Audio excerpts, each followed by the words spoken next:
नमस्कार जी। मधु वशिष्ठा की कहानियाँ यादों की में आपका स्वागत है। आपको मेरी कहानियाँ अच्छी लगती हैं, यह जानकर मुझे बहुत खुशी होती है। मेरे चैनल को सब्सक्राइब, लाइक और कमेंट करने के लिए आप सबका बहुत-बहुत धन्यवाद।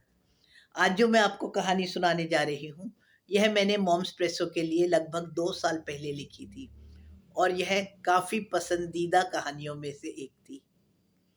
इसका शीर्षक है बहुरानी, अब से अपना खाना खुद ही बनाना। क्या अच्छा है, बस दूर के ढोल सुहावने लगते हैं। कौन कहता है कि हमारा काम करो? बस हर समय सिर्फ अच्छा ही बनना होता है। अपनी पसंद का बनाकर खा भी नहीं सकते। अपने बेटे को दिखाने के लिए मैं कितना काम करती हूँ, खुद ही रसोई में लगी रहती हैं और हमको वही घिया टिंडा खाना पड़ता है। तुम कह रही हो कि जीजू को रसोई में कुछ खाना बनाना सिखाओ। यहाँ पहले मैं तो रसोई में घुस जाऊं। प्रिया अपनी बहन से फोन पर बात कर रही थी। भावना जी और शीला एक दूसरे की शक्ल को देखते हुए कुछ पढ़ने की कोशिश कर रहे थे। शायद बहुरानी को पता नहीं था कि दोनों ऊपर से नीचे कमरे में आ चुके हैं। भावना जी की बहन शीला पड़ोस में ही रहती थी। क्योंकि भावना जी को गार्डनिंग का बहुत शौक था, इसलिए उन्होंने घर की छत पर ही एक छोटा सा गार्डन बनाया हुआ था। शीला और भावना जी ऊपर गार्डन में ही थी, बस तभी तभी नीचे आकर अपने कमरे में बैठे थे। प्रिया और पवन दोनों ऑफिस जाते थे। सप्ताह में 5 दिन ऐसे ही भागते दौड़ते खाना खाना। भावना जी को उनकी बहुत फिक्र होती थी, इसलिए वह यही कोशिश करती थी कि उन दोनों का खाना समय से बन जाए और यह लोग कुछ खाकर चले जाएं। अक्सर वह फ्रूट्स काट के छोटी छोटी डिब्बियों में भी डालकर उन्हें पकड़ा देती थी। हालांकि आधी बार तो वह दोनों अपना खाना यह कहकर ही छोड़ जाते थे कि मम्मी ऑफिस में अच्छा खाना मिलता है और हम लोग कैलोरीज देखकर आराम से खा लेंगे। आप हमारी खाने की फिक्र मत किया करो। अपनी एक्सरसाइज वगैरह करके आप आराम से उठा करो।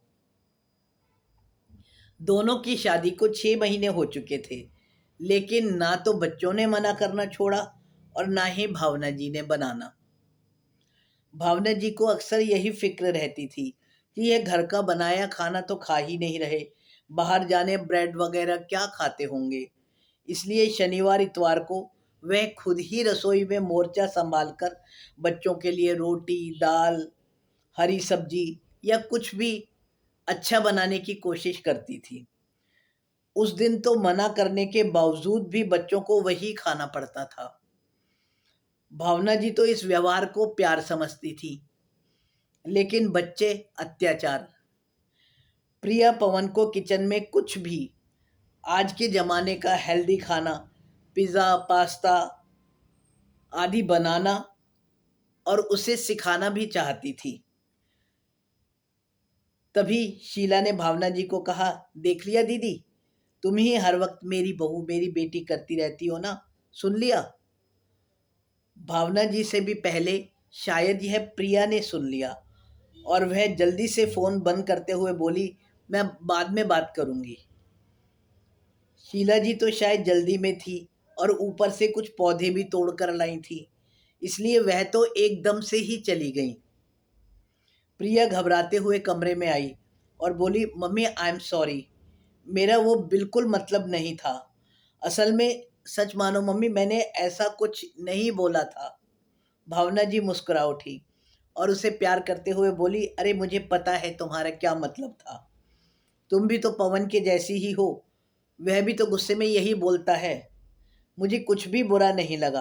असल में मुझे ही समझना चाहिए था कि हर उम्र के टेस्ट अलग होते हैं। तुम्हारे ज़माने में हम भी गोलगप्पे वाले को घर में ही बिठाकर गोलगप्पे भी खा लिया करते थे, और अब आज से तुम अपनी पसंद का खाना अपने आप बनाया करोगी। अच्छा है, पवन को भी सिखाओ।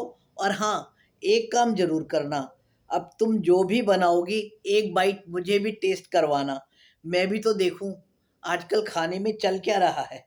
हंसते हुए प्रिया भावना जी के गले लग गई। सच कहती हूँ, बच्चे अब अपनी पसंद का खाना अलग बनाते हैं और भावना जी अक्सर पवन की पसंद का कुछ भी बनाकर एक कटोरी प्रिया और पवन को भी टेस्ट करने के लिए दे देती हैं। लेकिन यह बात तो सच है कि प्रिया ने पवन को भी बहुत अच्छा कुक बना दिया। धन्यवाद जी।